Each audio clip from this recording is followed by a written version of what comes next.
Good morning. I'm joining you from a very sunny and blue skied Scottish borders this morning.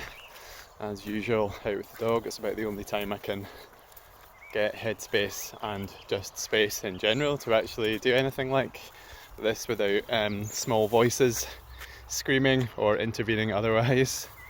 So yes, I'm out with my old man hat as my middle. I keep wanting to call him my youngest, but we've got a 4-month-old now, so I wonder how long that'll take to adjust.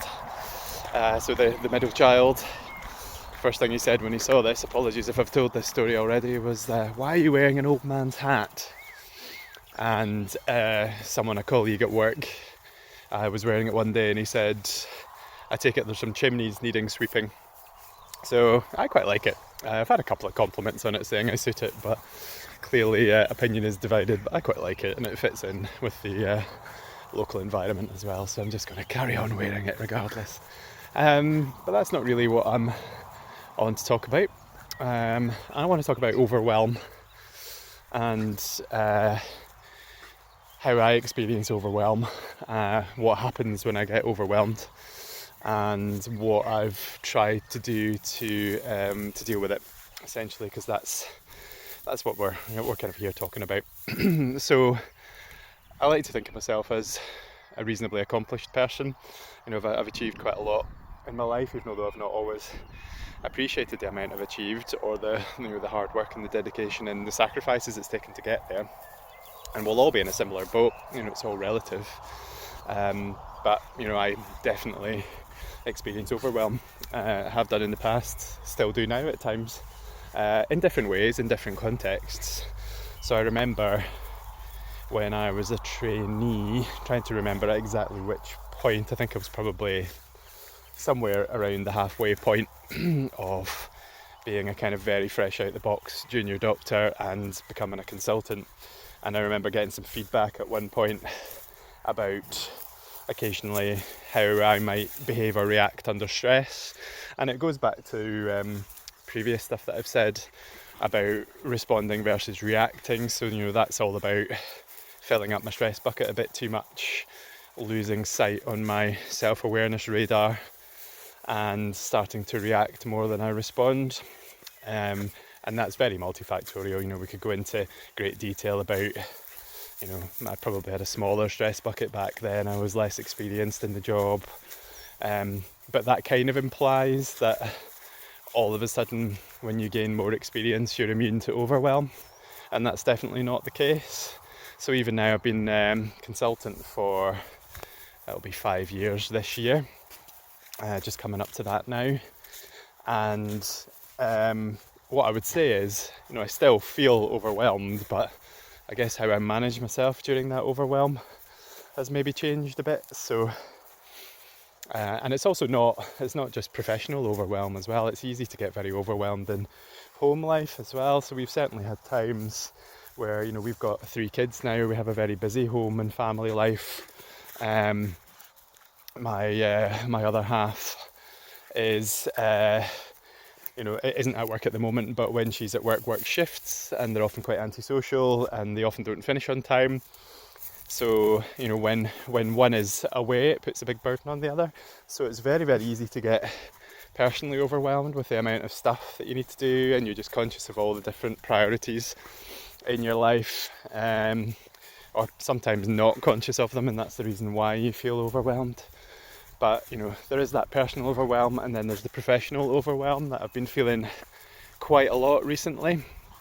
And I have kind of alluded to this in various bits of things I've written and recorded recently. Everyone will be aware of the kind of situation in public services in general at the minute, about staffing crises and people leaving, struggling to recruit.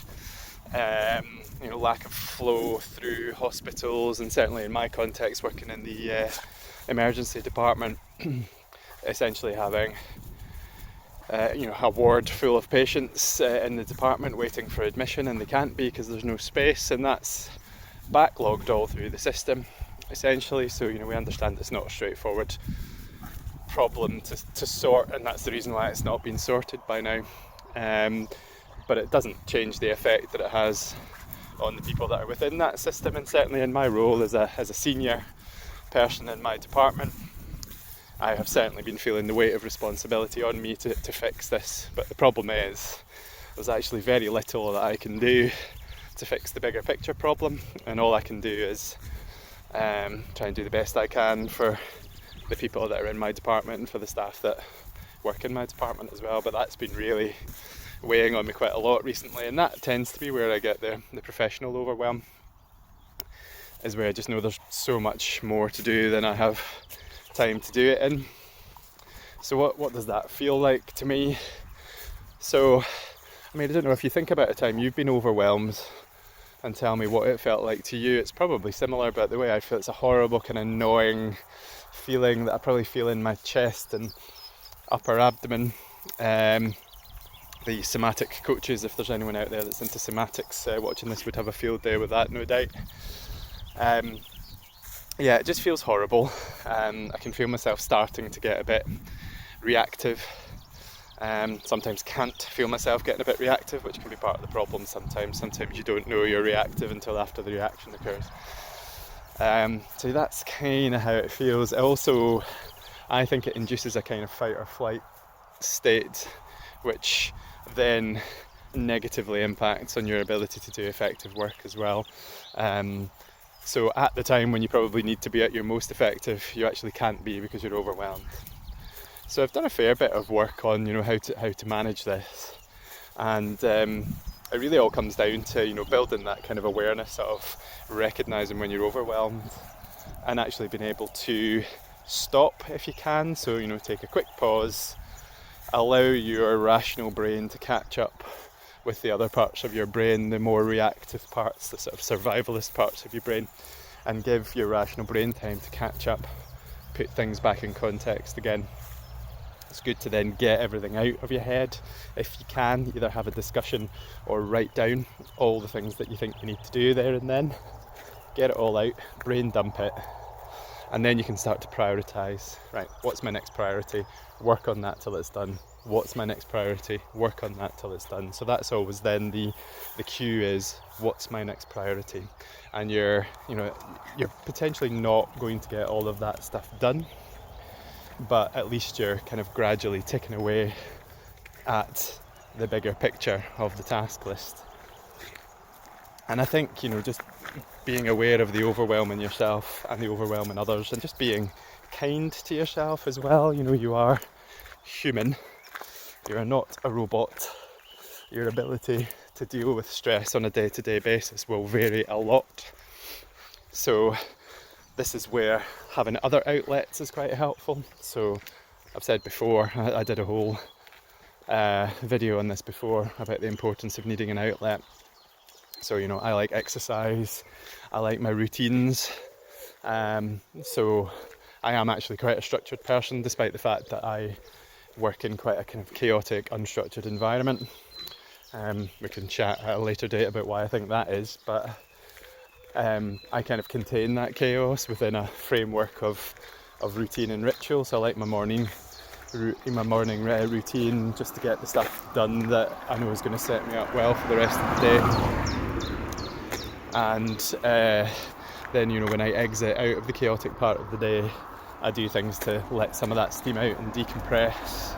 And I think just never be afraid to reach out to people in whatever format. Talk to a trusted friend or partner or even colleague. It can be quite tricky. We're not very good in healthcare at actually talking to our colleagues about how we're feeling. So you often end up feeling quite isolated, which makes things even worse. So that's just a few thoughts from my own perspective on overwhelm. Obviously the pressures we face on a daily basis aren't really going anywhere, so I guess we just have to try and manage them differently or make different life choices. But thanks for listening if you're still with me. Hi if that's Dad watching as well. Make sure you've actually subscribed to the channel, and let me know if there's anything else of interest. Let me know how you experience overwhelm and if you've got any strategies to manage it, and I'll talk to you again soon.